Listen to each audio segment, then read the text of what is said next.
Bonjour tout le monde, j'espère que vous allez bien. Alors aujourd'hui je vais vous parler de deux matières qui sont vues au premier semestre de deuxième année de médecine vétérinaire générale, mais également au premier semestre de troisième année post-BSc, donc post-licence. Il s'agit de éthique professionnelle et de génétique.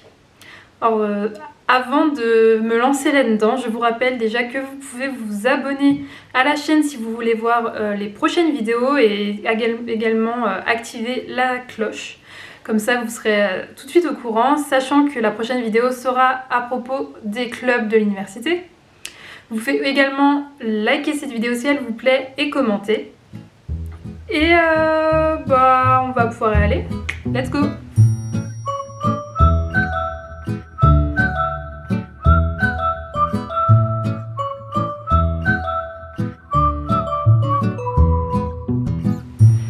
Alors comme d'habitude, j'ai mes petites notes. Alors la génétique, c'est quoi? Donc il s'agit de la science de l'hérédité et de la variabilité. Donc étudier la génétique en tant que vétérinaire permet de mieux comprendre le fonctionnement du vivant, de mieux comprendre les process pathologiques et de comprendre comment une maladie génétique est transmise des parents aux descendants, tout simplement. Et ça va nous permettre également d'établir le bon diagnostic. Alors au niveau de ce cours, on va avoir une partie du coup lecture, cours vraiment en amphi ou plutôt en ce moment en ligne, et une partie TD. Pour cette matière, vous allez avoir 2 crédits tests sur les TD et un examen final qui est composé. Alors, vous avez une 60aine de questions à préparer. Et vous allez devoir répondre à quelques-unes de ces questions à l'examen final. Donc pour vous préparer à cet examen, ce que je vous conseille, c'est de prendre le livre de génétique que vous pouvez trouver à la librairie ou l'acheter à un ancien étudiant, un étudiant qui a déjà passé cette matière. Je vous conseille également de récupérer bien tous les diapos. Et aussi pour les crédits tests, de bien réviser vos TD au fur et à mesure. Bien sûr, réviser, préparer vos questions au fur et à mesure de l'année pour ne pas vous retrouver à la fin de l'année à devoir tout faire. Alors, à savoir aussi que si vous êtes en ligne, nous, ce qu'on avait eu, c'était un QCM. Donc finalement, ça servait pas à grand chose de préparer les questions. Voilà. Maintenant, concernant l'éthique professionnelle, alors à quoi ça sert l'éthique? Ça sert à différencier le bien du mal, qu'est-ce qui est bon ou mauvais.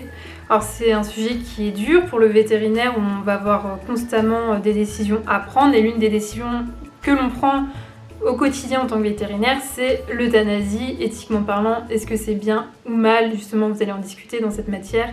On peut parler également du fait de consommer de la viande en tant que vétérinaire. Est-ce qu'on peut se poser des questions? Justement, vous allez pouvoir discuter de tout ça dans ce cours. Donc il y a plein de sujets que vous allez pouvoir aborder. Alors pour ce cours, vous allez avoir donc des lectures et des TD. Pendant les lectures, on va vraiment vous expliquer qu'est-ce que l'éthique, etc. Les différentes pensées de l'éthique. Et pour les TD, vous allez avoir pas mal de discussions. C'est plutôt tranquille. Pour valider pour avoir le droit d'accéder à l'examen, vous allez devoir faire une présentation PowerPoint. Et l'examen, c'est également des questions. Donc vous avez une 40aine de questions à préparer. Donc pareil, au niveau de mes conseils, vous préparez votre PowerPoint déjà. Vous allez pouvoir aller à la bibliothèque de l'école. Vous avez également Internet. Vous allez pouvoir trouver pas mal d'informations en faisant des recherches. Vous allez, pour l'examen, je vous conseille pareil de préparer vos questions à l'avance. Il n'y a pas spécialement de livre à avoir, tout ce qu'il vous faut, c'est les cours donnés par votre enseignant. Et je vous conseille, nous, en tout cas avec notre enseignante, elle nous avait préparé des Quizlet, je ne sais pas si vous connaissez ça. Quizlet, c'est une sorte de flashcards en ligne. Et elle avait préparé ça pour qu'on puisse réviser, et je vous conseille fortement de réviser ça, surtout si vous faites l'examen en ligne à la fin. Donc voilà, c'est à peu près tout ce que j'avais à vous dire, il me semble, je vérifie. Donc oui, c'est tout ce que je vous allais dire. J'avais pas grand chose à vous dire par rapport à ces matières, et c'est pour ça que j'ai regroupé ça en une seule vidéo et que j'ai pas fait une seule vidéo par matière. J'espère que ça vous aura un peu aidé. La prochaine fois, on parlera du coup des clubs de l'université. Je vous dirai les clubs qui existent et comment les contacter. Par contre, je ferai d'autres vidéos individuelles pour chaque club pour vraiment avoir plus d'informations sur ces clubs, comment intégrer, qu'est-ce qu'on y fait, etc. Les activités qui y sont organisées, etc. etc. J'espère que la vidéo vous a plu. Je vous dis à la prochaine et je vous souhaite un bon week-end. Ciao!